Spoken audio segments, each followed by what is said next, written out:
Hello guys, for today's video nga pala ay mini-makeupan ko si Angeline dahil may ganap sa kanilang school. At isa siya sa mga candidate nito. Kaya ako na lang yung munang nagmi-makeup sa kanya dahil wala rin naman silang makeup artist. At isa pa, hindi naman kailangan na bagay yung pagka-makeup sa kanya dahil siya ay may natural na nakagandahan. At dito nga na part guys ay binibilisan ko na ang pagmi-makeup sa kanya. Dahil nga 6 PM ay kailangan nang doon na sila para makapaghanda. O diba guys, kitang-kita naman na maganda talaga si Angeline kahit hindi bagay yung pagka-makeup sa kanya. At bagay na bagay nga rin yung pagka-makeup ko sa kanya dahil hindi ko naman yun binaga. Dito nga na part guys ay kabang-kaba na talaga si Angeline dahil akala niya malilate na siya. Hindi rin naman kasi siya nagsabi sa akin na ako pala yung... By the way guys, ay galing pala ako sa school niyan. Dahil madadaanan ko lang ang kanilang bahay ay nagtaka ako kung bakit ako tinawag ni Angeline at sa kanyang mama.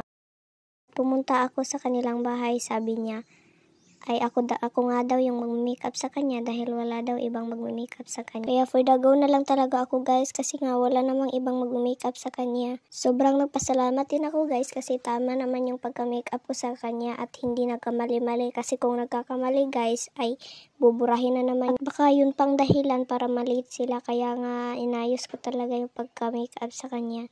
Fast forward po na guys at nandito na nga si Angeline. Nagpipila na sila guys kasi nga ay rarampa na sila. By the way guys ay ito pala ay yun. At ang bansa na irarampa ni Angeline ay yung bansa na Egypt. By the way po pala guys ay siya rin ay 4th runner-up. Sa mga nakakaalala pa kay Kukoy nung dating kasali sa aming vlog ay kasali rin siya sa candidate na ito. At siya rin ay 7th runner-up guys, si Kuko. Ito na guys. 7th runner-up, we have Jennifer G. Rodrigo, Mr. Canada.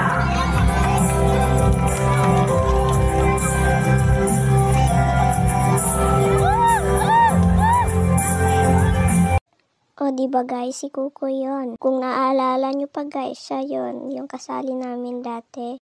At kinat ko na niya yung iba guys at idiniretso ko na yung sa Angelina yung rarampa. At ito na guys, siya na nga yung rarampa guys. Siya ay 4th runner-up nga at ito yung partner niya. Sobrang cute. And Miss Angeline Perez is Miss Egypt under Ma'am Romelyn Larcenia. Hinay-hinay po takaw. Mga bata, inagsawa, hinay-hinay ba? Ito si Kukoy guys. Kasama rin niya ang kanyang mother sa paglagay ng sash sa kanya guys. Na-miss niyo ba siya guys? Sila ni Bitang at ni Bitoy guys. By the way po pala guys, ay ang nagsabit ay ang kanyang guro, ang kanyang advisor guys. Hindi ko na nga nabidyohan sa Angeline ng pagsabit ng kanyang nanay sa kanya ng sash kasi nga hindi ko na malayan. At dito nga na part guys ay may isang bata nakakanta, siya ay 5 years old guys at ang ganda niyang kanyang boses. Sobrang bata pa nga lang ay sobrang ganda na ng boses niya guys. Pakinggan niyo.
diba guys, kita nyo naman kung gaano kabongga yung bata kahit ang bata pa nga lang guys. Sobrang ganda na ng boses. Dito na part guys ay may sasayaw guys.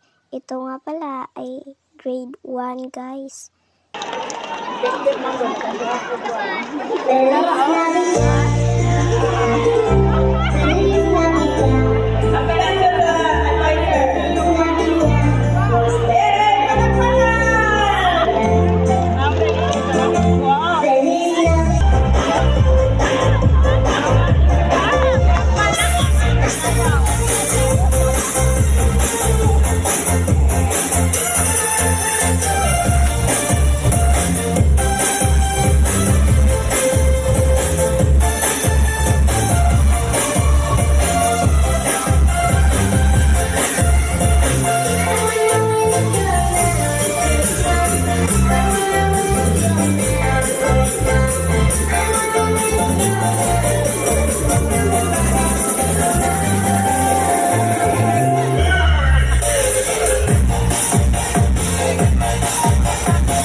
Oh, diba guys, ang cute ng grade 1. Ito ay grade 1 din pala guys, sa isa Sean.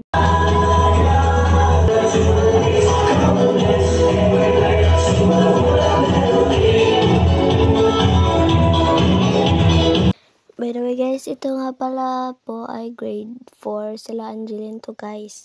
Panoorin nyo.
At ayun lang po guys. Thank you for watching. Bye-bye!